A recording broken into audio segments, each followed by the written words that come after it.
Welcome. I am Dr. Patrice Berry, licensed psychologist, and here I talk about legal and entertainment news from a psychological perspective. So, yesterday morning, actually, I watched the Love is Blind finale. This review is going to contain spoilers. So, if you have not watched that show yet, I would go on ahead and watch that final episode and then come back and we can talk about this. Some things happened in this episode that I really, really want to talk about. I'm gonna go back and forth. I'm gonna switch the display. Um, just sometimes the tube, and just to try to maybe not run into any issues here, and if it pauses at all. So this is my first time trying to stream this live. Sometimes Netflix gets a little weird when you try to show clips. So I'm just going to show a few clips from first Chelsea and Jimmy. So that is a couple. Oh my gosh, from the pods, there were some possible red flags, I thought. Definitely by the time they started their relationship outside of the pods, I just thought that there were the way that they managed their conflict, it didn't seem healthy to me. It seemed like things were major concerns were kind of brushed under the rug, and I definitely had some concerns. And I respect Jimmy, so this right here is going to start with Jimmy saying that he does not want to go to the altar.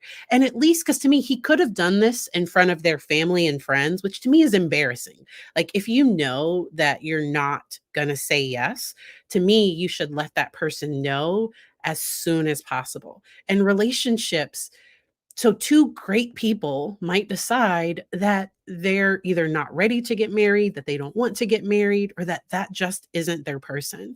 And some of the messages they send each other, they can get a little confusing because on one point he's saying, "I love you so much, you're my person, but like I'm not going to say yes at the altar." And so let's play. So Chelsea is not going to take this well. Okay. She is not going to take this well. I think there might be a little bit of language. And so I'm just going to play a little bit of this and we're going to talk about it. Get married. And so to me, this show runs so fast that somebody might propose in the pods and things might happen that then they realize I'm not going to go to the altar. Now, this to me, this situation is different than Clay and AD because we are going to talk about that one as well. Because, in my opinion, I don't know Clay personally, but in my opinion, Clay was not ready for marriage. He wasn't ready to say I do to anyone, and I don't know if he thought the show would make him ready, but that's not the type of show this is. This isn't a let's get relationship therapy or let's work on ourselves to be ready for a relationship. I don't know what he thought was going to happen, but let's watch a little bit more of this. They are going to be upset with if I'm going through the ringer with somebody and I'm walking on eggshells around them, that like the fact that she was ready to say yes, and these are just my thoughts, just my opinions. Like, to me, there were these red flags that they were not good for each other, in my personal opinion. Like, based on the way things were edited, based on what we saw, based on the escalations that they would have, it didn't seem right. And the show, oh, because to me, I would rather the person say no, and we are not in front of our family and friends, than say no at the altar. Like, and so spoilers, all of like Clay did. I would much rather it happen this way. They are gonna go back and forth. It is a huge mess. I want to skip ahead to Clay and AD. And Clay's dad, I heard, like, gave him a little pep talk. Yeah, I think this is the pep talk between Clay and his dad. I think Clay's past with his family. Um, and Clay talks about how his dad's past infidelity impacts how he views relationships and all of that. And At one point, Clay was saying that he wanted to do marriage therapy or like couples therapy, but for me, it sounded like he needed to do his own individual work. And so let's commented on Clay's relationships with his family and everything. And Clay's mom, after the wedding, she goes in on Clay's dad. I don't plan to play that portion. Let's skip ahead to the wedding part, because this is and AD was absolutely beautiful, absolutely gorgeous, and, um, this was one of the couples that I was hoping would say no to each other. I was kind of hoping that it would go that way because she seemed ready and he did not. There seemed to be a lot of signs that he was not ready. And so let me get ahead to that part. First situation with Chelsea and Jimmy. Jimmy having that private, not private because there are cameras and everything, him having that conversation with her beforehand. Because I think so Clay has been saying, I think since the honeymoon, like or not honeymoon, like since their trip, to the island or whatever, he's been saying, I'm worried I'm gonna cheat. I don't know if I'm ready. I don't know if I'm ready. Like, he's been showing a lot of signs that he was not ready for marriage. And it breaks my heart because I think AD is gonna kind of blame herself, at least in some of the statements that she makes, thinking that she wasn't enough or she didn't fight hard enough or she and to me, there was nothing that AD could have done to be more ready. To me, this is 100% on Clay. Like, he just was not ready, and I wish it didn't have to be at the altar like this, like, and but the show, people say no at the altar all the time. I have been following, Love Is Blind since probably season 1. It kind of amuses me to watch some of this because as a therapist, I do not do relationship therapy, but I have had training in couples work. I do talk with clients about readiness for marriage. I do talk with clients about feelings of loneliness, coping with either a marriage that they desire to terminate or like conflicts or difficulties that they're having in relationships. And individual therapy, like that's when I recommend that they work with a couples therapist because as we're doing individual work, that might have an impact on their marriage or on their relationship. And so just if things come up, making sure that they check in with a couples therapist. And I think that sometimes is the problem that people have. They think that if I'm good enough, if I'm a good enough of a woman, of a person, then this person's going to get right for me. And because to me, she's absolutely phenomenal. She is a great woman and she is enough. And he just wasn't ready. So I don't put this at all on her. And that's why I titled this, You Are Worth It. Like, you are worthy. Because I think she took it as a personal rejection.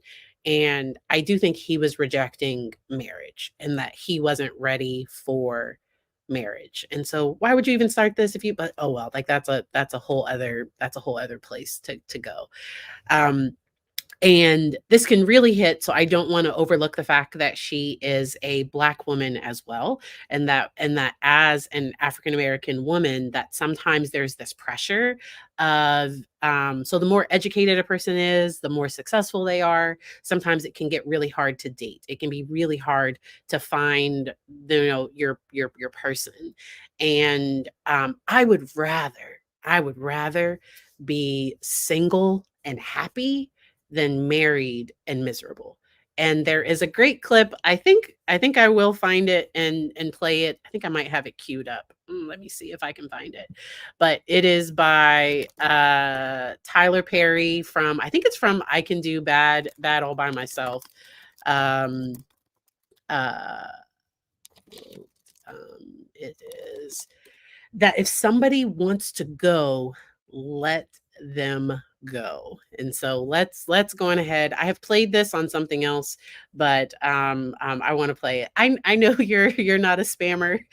AD was so amazing, and she had two bad options. So AD also had the option of Matt, and Matt says that he got a bad edit. I don't know, because the other guys didn't like him either, and so I don't know that it was only the edit. Like I think I don't know. So she did not have a great option.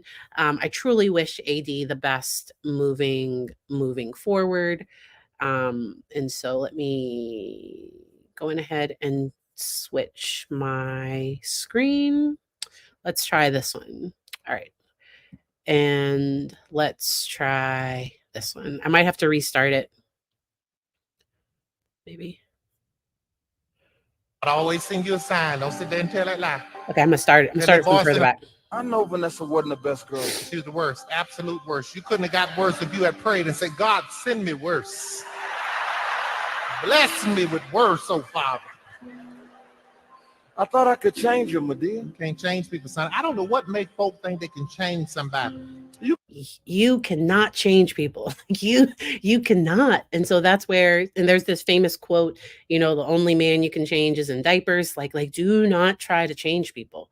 Like, I think it's not right if I'm not appreciating somebody the way they are. Now, we both want to grow together. We both want to work on ourselves, and we both want to be our best selves. But I have my non-negotiables. If these things show up in a relationship, I'm out. Like there are certain things that I do not tolerate within relationships. And then there are other things that are non-negotiable, that are like annoying or like that bother me, but it's not to the point where it's painful, that it's harming me in any way. And so we're going to keep listening to this. You can't change nobody. That is a waste of time sitting around trying to change somebody.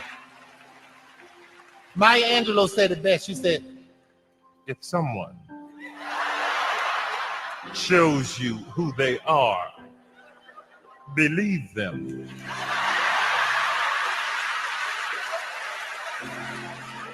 You know what that means? If it walk like a duck and quack like a duck, then guess what?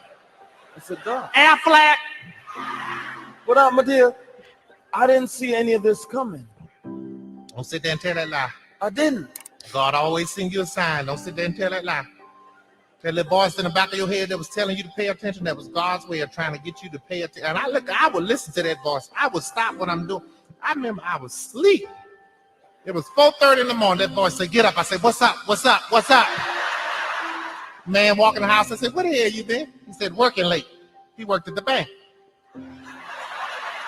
I said, you been at the bank till...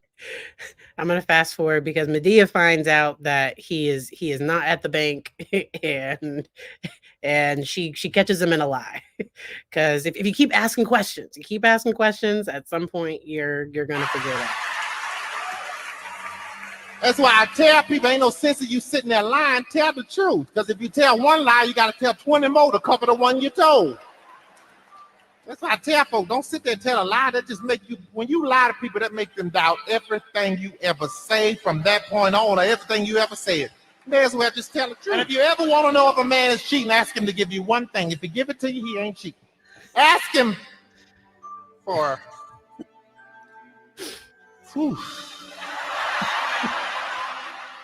I was getting ready to tell you, but I can't. I wanted to, but who I am is conflicting with this dress I got on.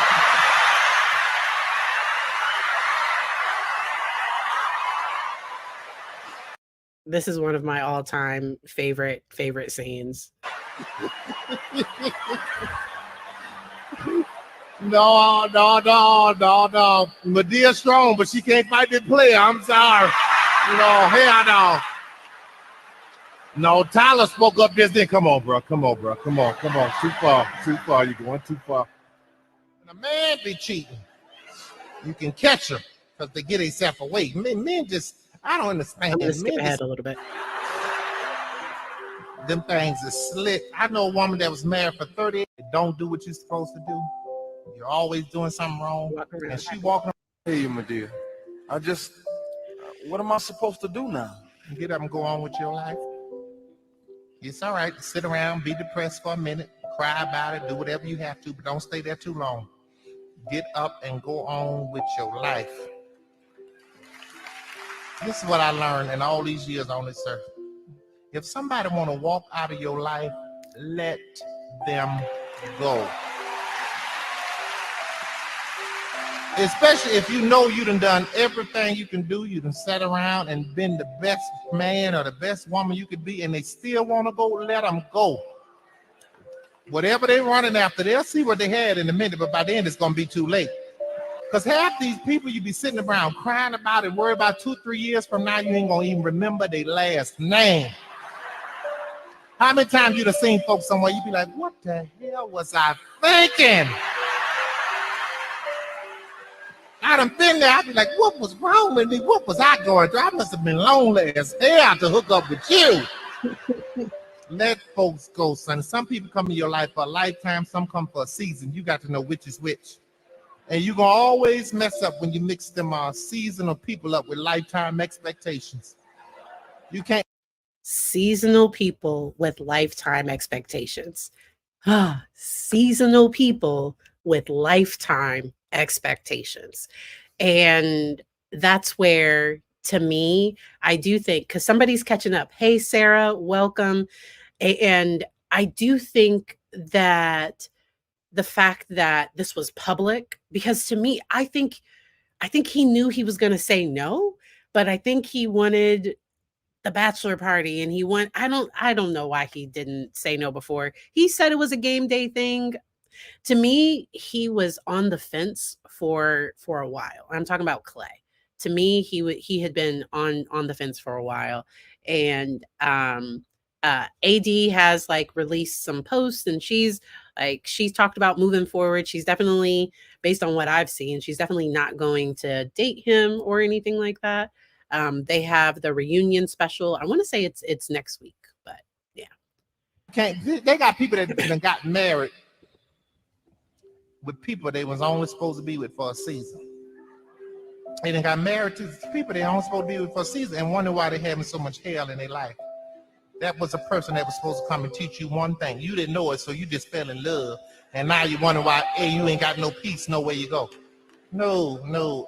Listen, I put everybody that come in my life in the category of a tree. Some people are like leaves on a tree. The wind blow, they over here. They unstable. Blow the other way, they over here. Ain't nothing. Season change, they wither and die. They gone. That's all right. That's some people. Most people in the world are like that. They just there to take from the tree. They ain't there to do nothing but take and give shade every now and then. That's all they can do. But don't get mad at people like that. That's who they are. They ain't gonna never be nothing. That's what they put on this earth to be, but be what they are, a leaf. Some people. And to me, and so there is more that kind of goes on. Please check out that full video. I will make sure to pin the clip. I do believe the play is I Can Do Bad All by Myself. I'm almost positive that is the play that one comes from.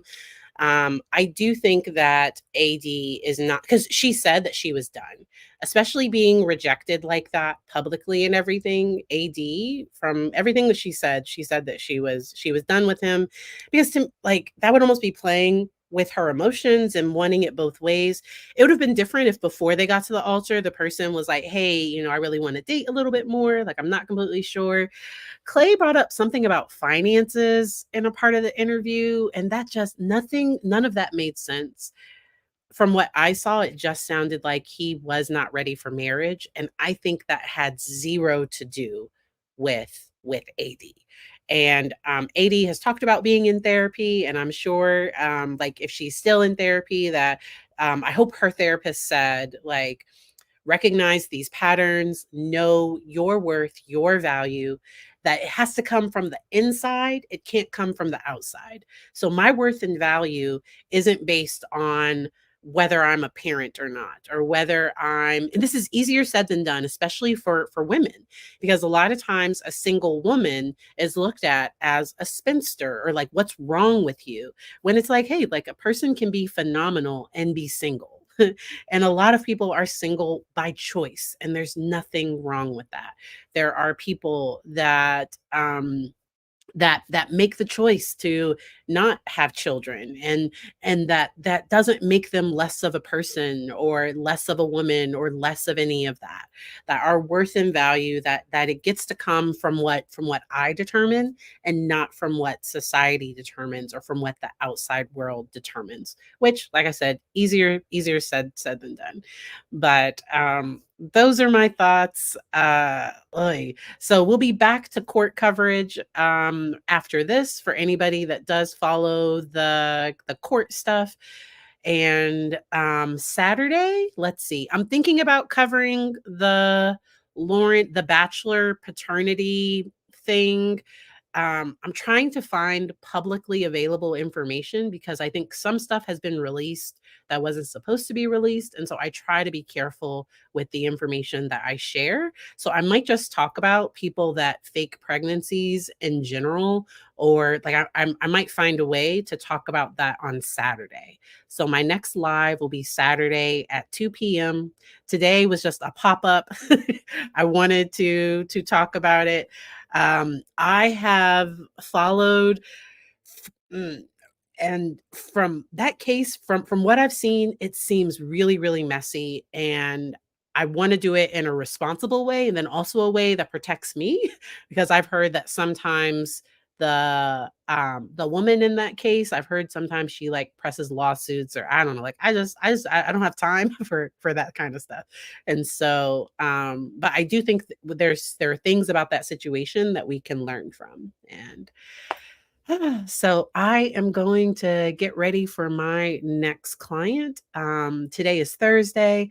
I hope y'all enjoy the rest. So maybe I'll talk about it like Jane Doe. Because people, her name is out there. We all know who it is, but we all know. But Jane Doe. So maybe I'll talk about it that way. We'll see. But I hope y'all enjoy the rest of your day. Bye.